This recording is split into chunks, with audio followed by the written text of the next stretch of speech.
Get better. There isn't any of us that can't get better. So turn on this whole idea of personal development and personal growth. That was what my teacher shared with me that changed my life. Starting a few steps from here at that convention. I'm telling you, for things to get better, you got to get better.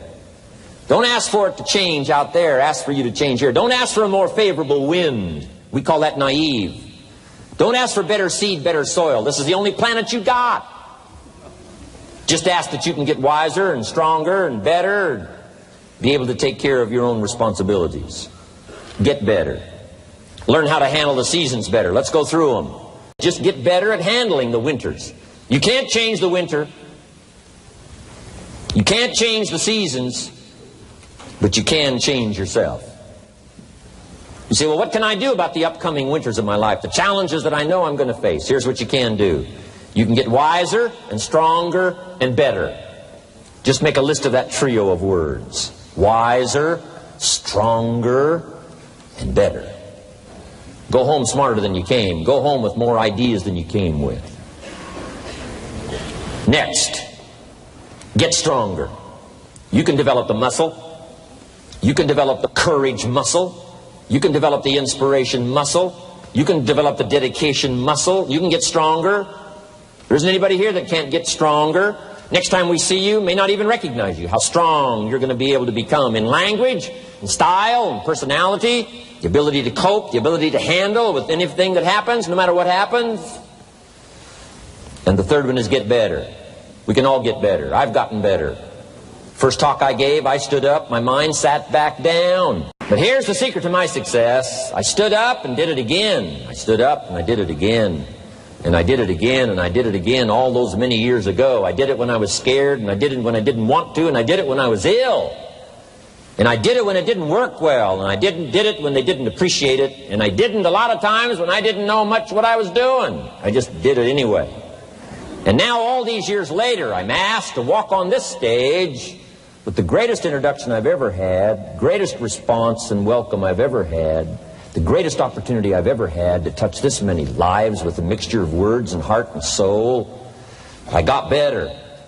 I got better day by day and week by week and month by month. And I'm asking you to do the same thing until you can develop a long arm and a long reach. Until you can develop influence that won't quit. Touch people next year you couldn't touch this year. Touch people now you couldn't touch before. Conduct a meeting now you couldn't conduct before. Heart and soul now mixed in there that wasn't there, missing before. I'm asking all of you to get better in spite of the winters, in spite of the downturn, the money downturn, the social downturn, the personal downturn, whatever it is. Just get stronger. Get better. The key is not to wish for a better winter. The key is to wish for more strength, more wisdom, more courage. Get better, get wiser, get stronger. Here's number 2. Learn to take advantage of the spring. Spring means opportunity. And we've got a fresh spring going here. It's called a spring like no other. A spring, an opportunity like no other for you. But here's the clue. Spring is not a guarantee of a harvest in the fall and the autumn harvest time. Here's what you must learn to do. Underline the 2 words if you're taking notes. Take advantage. Take advantage of the spring. Don't just be faked out by the spring because the nice weather has come and looks like everything is going to be a lot better. The winter's finally passed, the spring is here. I'm telling you, that's not going to do it for you. Just because the spring is here, it's not going to do it for you. You got to seize it with your own 2 hands and take advantage. Read the books. Study the tapes. Go back through your notes. Get ready to cash in on the spring. And now there's a sense of urgency here. Here's why. Spring doesn't last that long. Let's take advantage of it. It's called take advantage of the spring. And there's also an urgency here. How many springs have you got in a lifetime? Not very many. Life is brief at the longest. The Beatles wrote, life is very short. And for John Lennon it was extra short. For Michael Landon it was extra short. But it is short. There's an urgency here. Don't waste your springs. Don't just let them pass, hoping the time will pass. Take advantage. Last year it was seize the moment. And I'm asking you now this season to seize the spring opportunity. You've got a new organization going, seize the spring. You've got a new distributor going, seize the spring. You've got a new life situation going, seize the spring. Take advantage of it. Don't let it pass without giving it the best of your two hands and your attention. Number 3, first, learn how to handle the winter. Second, take advantage of the spring. Number 3, in the summer, learn to nourish and protect. We've got some major challenges now come summertime. One is to nourish our values, take care of them, feed them. Don't let them go hungry. Don't let them go wanting in nourishment and care. And then here's something else we've got to do in the summer. Defend ourselves against the enemies. Summertime is a unique time. It's a time of opportunity. It's also a time of challenge. But whatever threatens you, I'm asking you to threaten it back. Take care of your responsibility, but don't take anything off of anybody. Somebody wants to destroy your chances for a good future by their negative talk, negative thinking, putting it all down. I'm telling you, walk away if you have to. Walk away.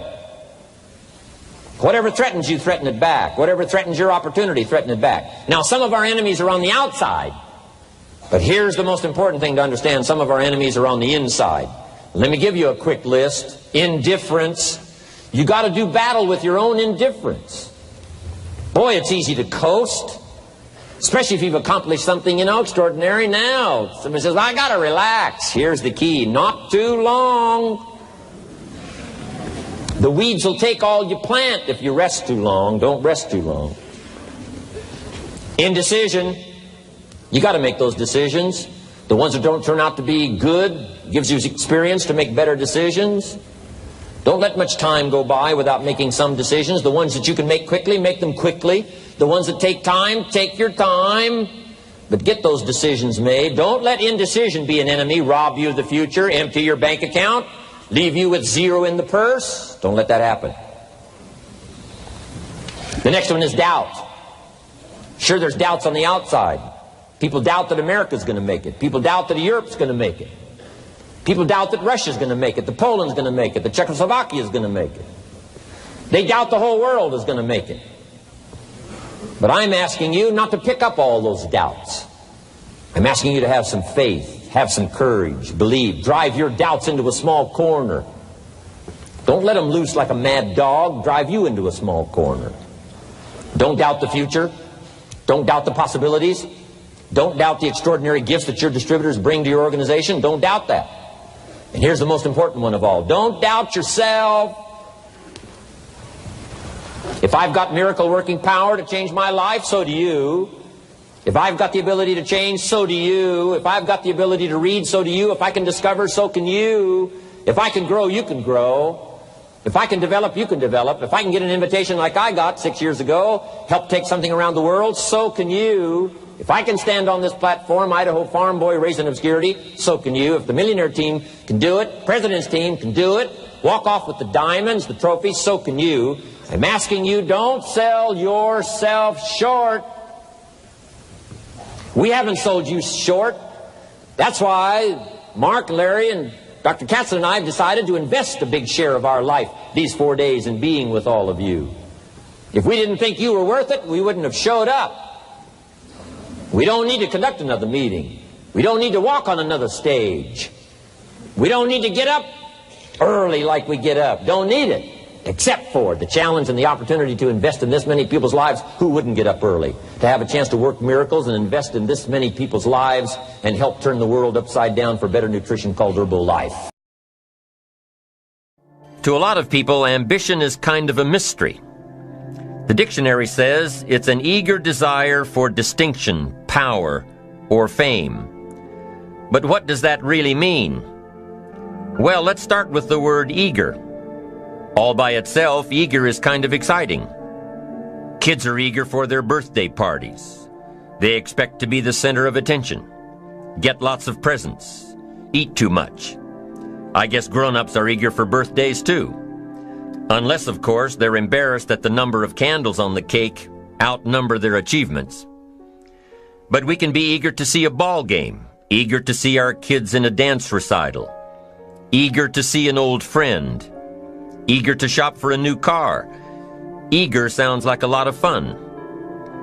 But do you ever hear people say they are eager to live a better life, eager to have a better family, eager to make a lot of money? Probably not. And that's a problem. Because how I see it, living a better life, having a better family, and making a lot of money takes an eager desire.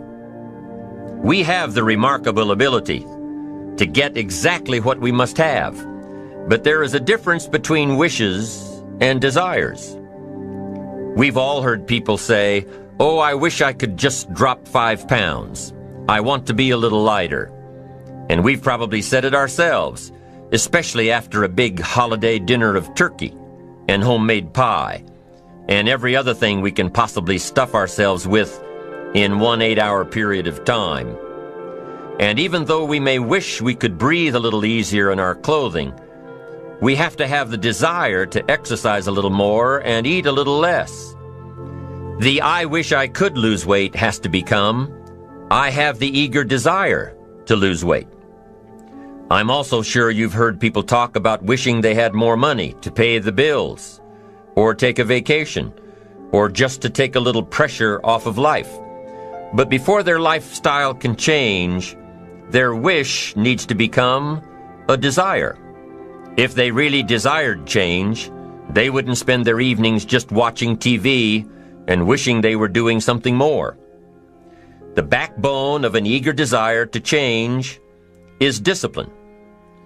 True ambition is disciplined, eager desire. It's that little part within us that says, if I want to be ready for that meeting tomorrow, I need to finish preparing for it today. If I want to make sure I can pay for my kids' college education, I need to start saving today. If I want a better life tomorrow, I need to start working on it today. Ambition is a minute-by-minute, day-by-day mentality. To have the ambition to work towards a better family life, a newer car, a bigger house, a financially secure future, you have to live it every moment. If living a successful life was easy, I'm sure more people would be successful. If just being ambitious was enough, I'm sure all of the broke and perplexed people in the world wouldn't be broke and perplexed. While most people spend most of their lives struggling to earn a living, a much smaller number seem to have everything going their way. Instead of just earning a living, the smaller group is busily working at building and enjoying a fortune. Everything just seems to work out for them.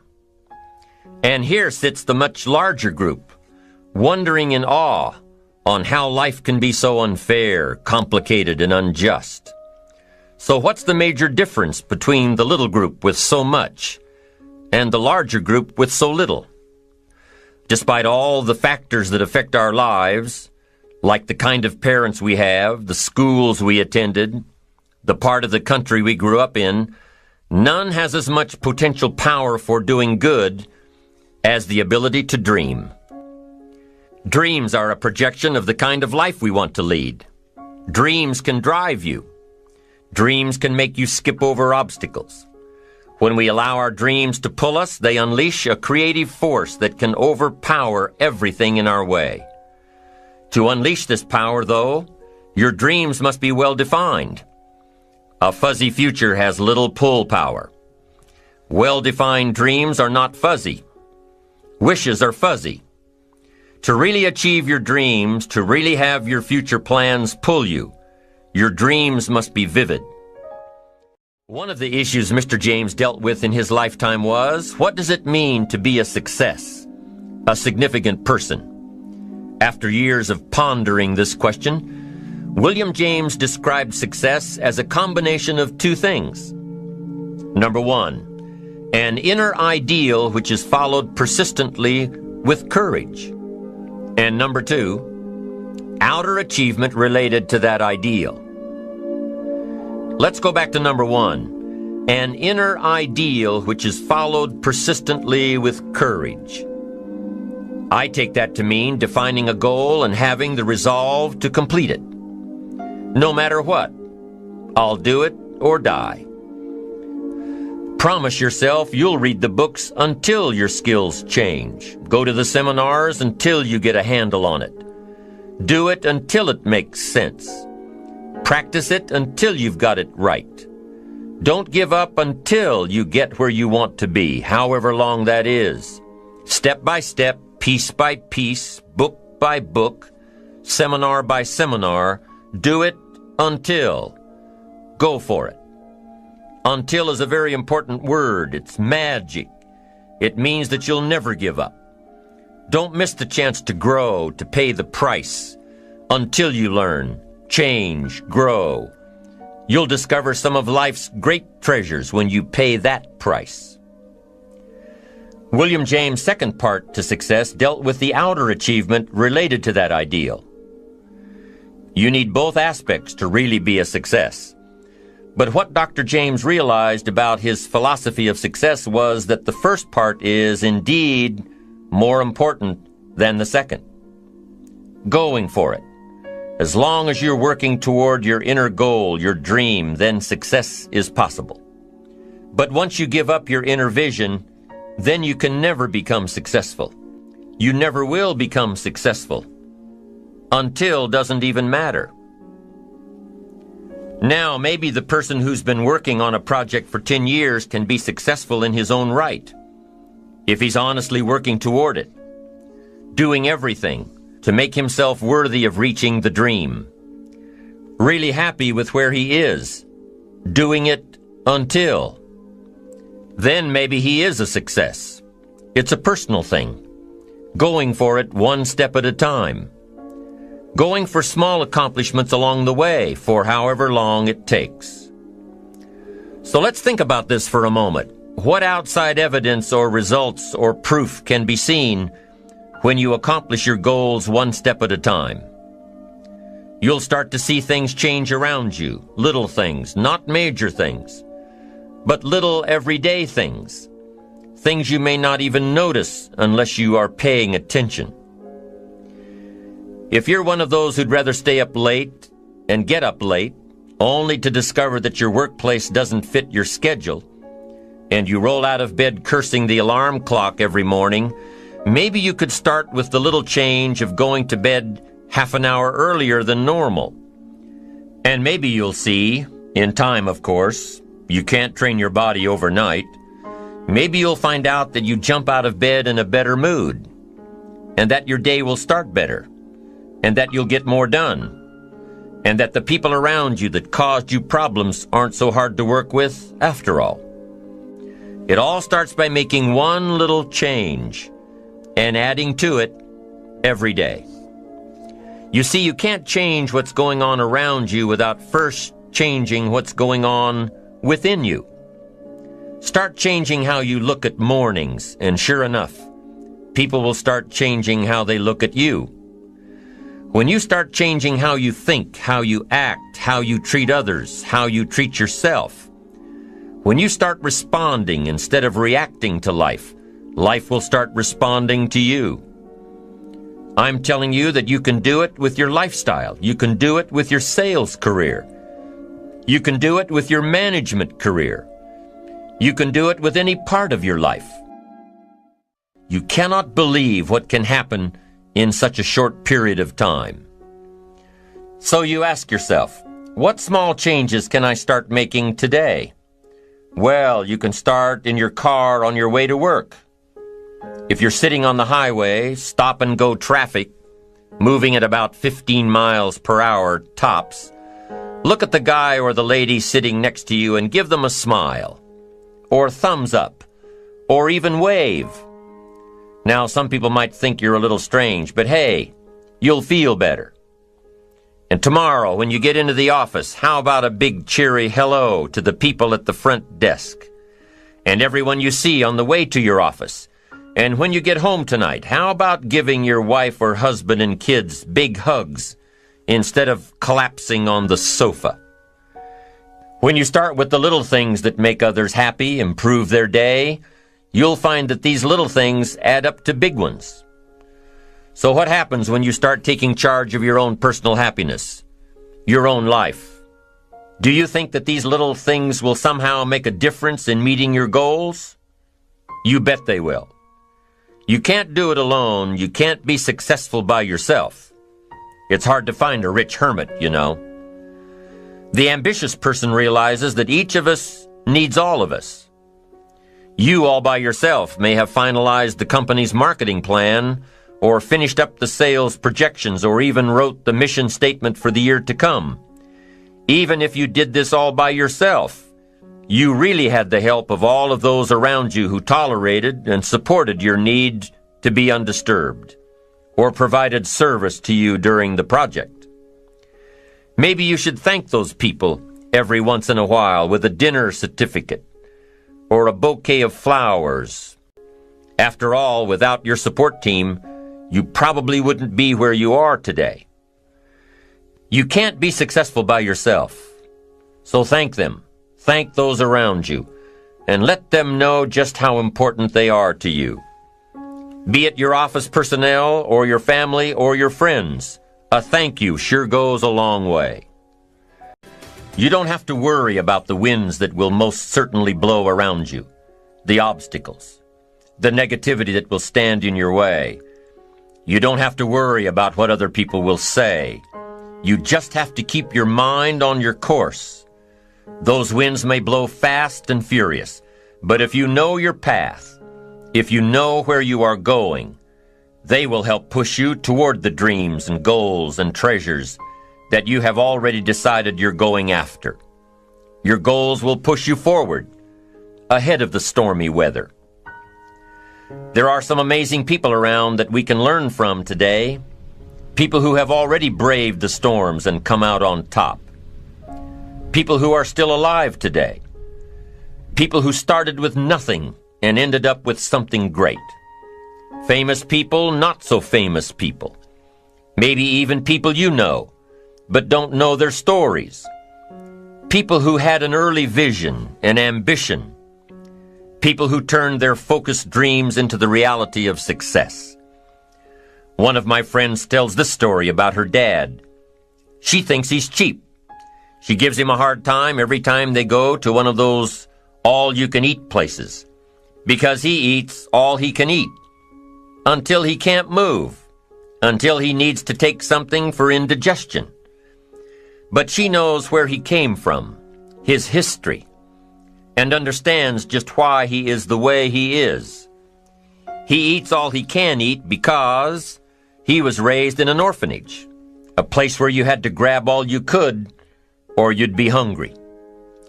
But the real story behind her father is that he made himself a millionaire with nothing more than a dream.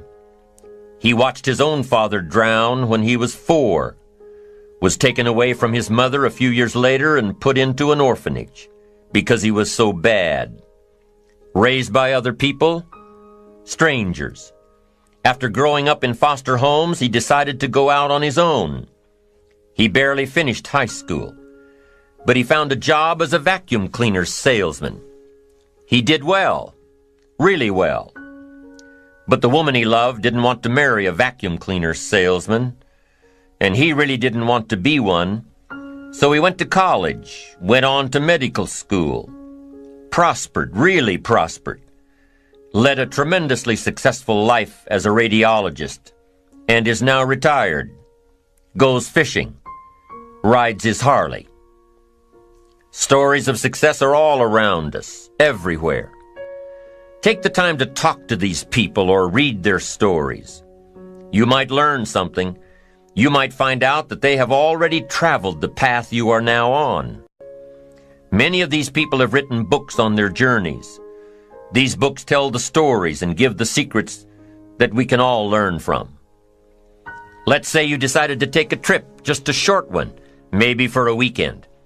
Let's say you want to go away to a place you've never been before. Wouldn't you want to find someone who had been there? Ask them a few questions? What's the best way to get there? The safest route? The quickest route? What do I need to bring to be totally prepared? What fun things should I look for on the way? What dangers do I need to avoid? By talking with someone who has already been there, it'll make your trip that much more enjoyable. It's the same thing with life. By listening to those who are farther along in the journey you are interested in taking, and learning from their successes and failures, you just might pick up something that will make your journey that much better. Listening to the stories of others can be motivating, captivating. They can provide that extra push you've been looking for. They can demonstrate what the power of ambition is truly all about. They've been there. Their knowledge is valuable. And when you use that knowledge and motivation to take action, you'll gain momentum. Eventually, you will find that the key to motivation, true motivation, is right there inside you. You won't have to look elsewhere to get pumped up, turned on, charged up. With the right knowledge behind you, you will learn how to motivate yourself. With the right knowledge, you will find yourself becoming inspired on your own. And in order to move forward, you must be motivated, inspired, ambitious. You must have dreams and goals that create ambition. Good ambition, positive ambition. Now, ambition does not mean being greedy. It does not mean being selfish. It does not mean getting ahead at the expense of others. Ambition is not greed. Ambition is not avarice, an all-consuming desire for wealth. Ambition is not hoping you can win at the expense of others. Do you suppose Judas was ambitious? He ended up with 30 pieces of silver, a fortune in those days. Was Judas successful because he had all that money? No, Judas sold out. Was Judas happy when it was all over with? No. The money didn't make him happy. What he did to get the money certainly didn't make him happy. What Judas became in the pursuit of his fortune caused him to end his own life. What drove him was not ambition. Ambition is not greed. Ambition is an eager desire to achieve, an eager desire to get ahead in life, to do more for your family, to prosper in health, wealth, and relationships. Now, desire does not always translate into ambition. Desire is what you want for yourself. A bigger house, a better car, a fatter bank account, a better life. I desire to have these things. Ambition is how you get there. Desire is sometimes healthy. Desire is sometimes unhealthy. Desire might say, I want the tallest building in town. The destructive side of desire might urge you to tear all of the other buildings down. I guess that's one way to do it. You might get away with tearing down the first one and maybe the second one. But in your desire to tear them all down, sooner or later, some guy is going to be standing out in front of his building saying, I'm on to you. Get out of here. And pretty soon you're no longer known as a builder. You're known as a destroyer. Now, the second way to have the tallest building in town is to see it, dream it, and plan it, and put your team on it, work on it. Go through all of the steps to get there. Do it right. Have the ambition to be the owner of the tallest building in town, and go through all of the right steps to get there. If you really want it, and have the skills to do it, and the patience to weather all of the storms, your ambition will lead you there. We get paid for bringing value to the marketplace. Now, it takes time to bring value to the marketplace.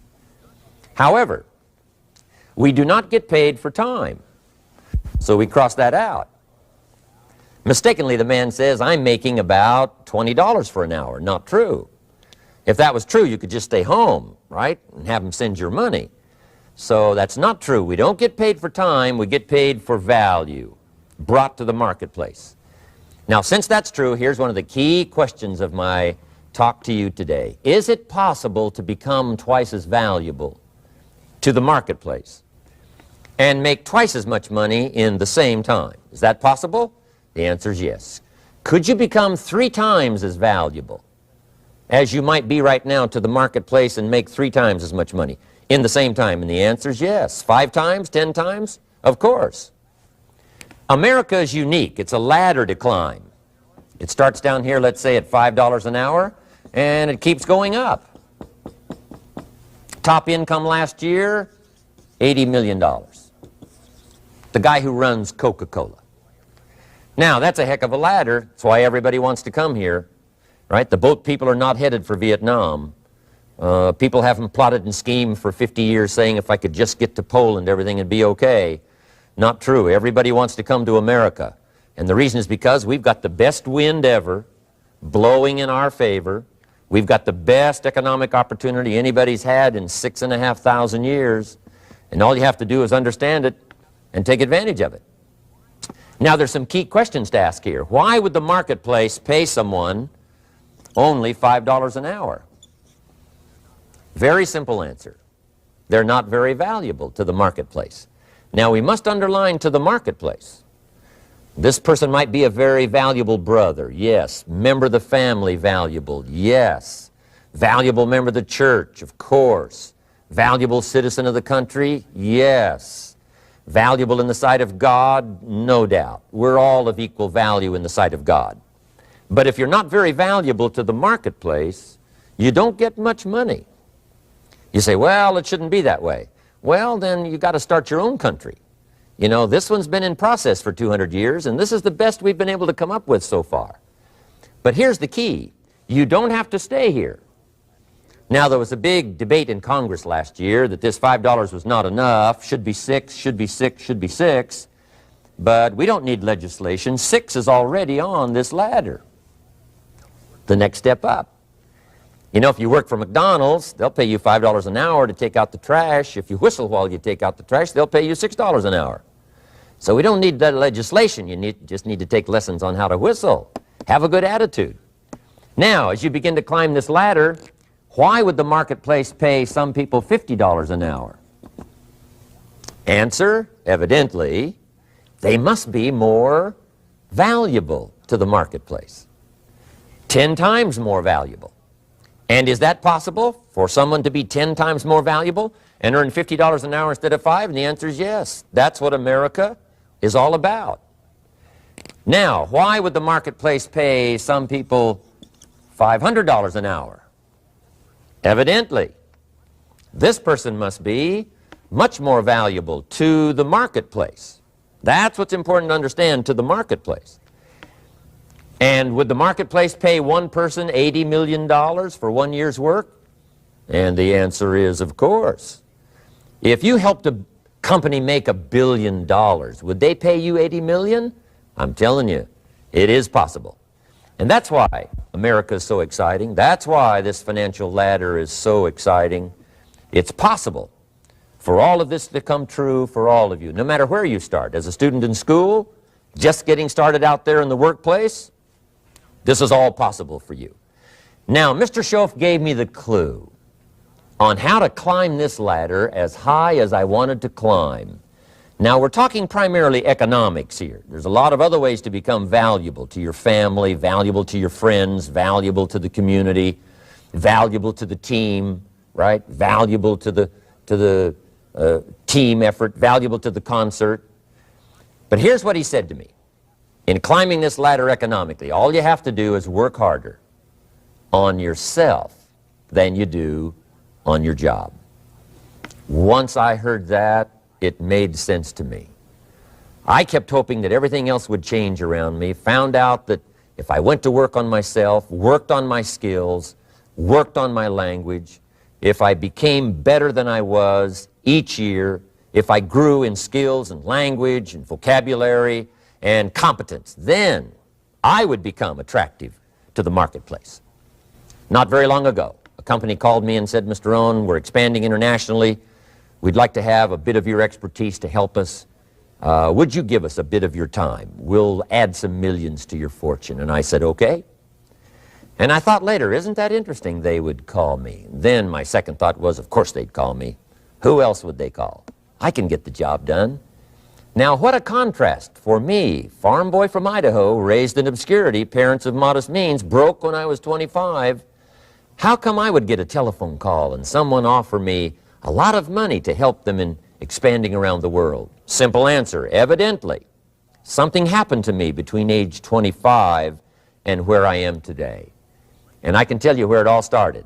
From my teacher, Mr. Schoaf, who said to me, we don't have to change what's going on out there. That's the wind that's blowing. All we have to do is change what's going on in here. And now there's several ways to do that on personal development. And let me give you those ways. Here's the first one. We must learn from personal experience. Pretty simple. Learn from what happens to you. Take a look back over the last few months. Did you make some mistakes? How could you correct those for the future? Take a look back over the last year. Have you done it right or done it wrong? Let's correct it for the next year. Learn from your personal experience. Mr. Schoaf asked me when I first met him, he said, Mr. Owen, how are you doing? You've been out there now 6 years. And I said, I'm not doing very well. He said, I suggest you not do that anymore. What a simple, swift analysis to my situation. He said, if you keep doing it, the next 6 years will be like the last 6. You don't want that to happen. Let's make the changes. So learn from your personal experience. Now here's number 2, why I came to share this video experience with you today. And that, I call it OPE, other people's experiences. That's me, other people. That's your teacher, other people. That's your friends and colleagues, other people.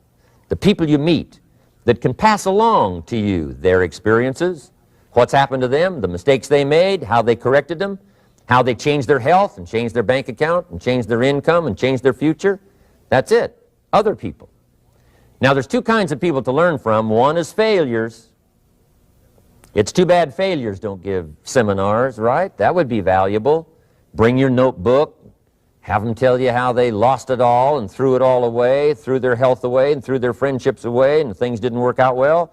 That would be valuable. But now then we must also learn from positive, people that have done well. They've got the health, and so we ask them, how did you become so healthy? They've got the skills, so we ask them, how did you become this skillful? They've got the income, so we ask them, how did you get here in such a short period of time? So now here's what's important in personal development. In learning from other people, we learn, number 1, by observation. We learn what we see. We watch people that are successful in what they do. In sports, we watch their disciplines. In business, we watch their disciplines. By observation, what we can see. The reason I created this video is something that you could see someone's experiences translated for you. Second, we learn by what we hear. I've got some of my lectures on cassette tapes, so you can take them with you wherever you go and learn by listening. Turn your car into a mobile classroom and listen. And then listen to the sermon on Sunday morning. Listen to the lectures. Listen to the teacher. Listen to someone who's got something good to say. And then number 3 is vitally important on personal development, and that is read all the books you can possibly read in your lifetime. Mr. Schoaf got me started on my library. I've got one of the better libraries. Haven't read everything in it, but I feel smarter just walking in it, my library. At least I was smart enough to buy it. Now I got to be smart enough to read it. And then, of course, I got to be smart enough to decide what's valuable and then do it. But this one is very important. Become a good reader.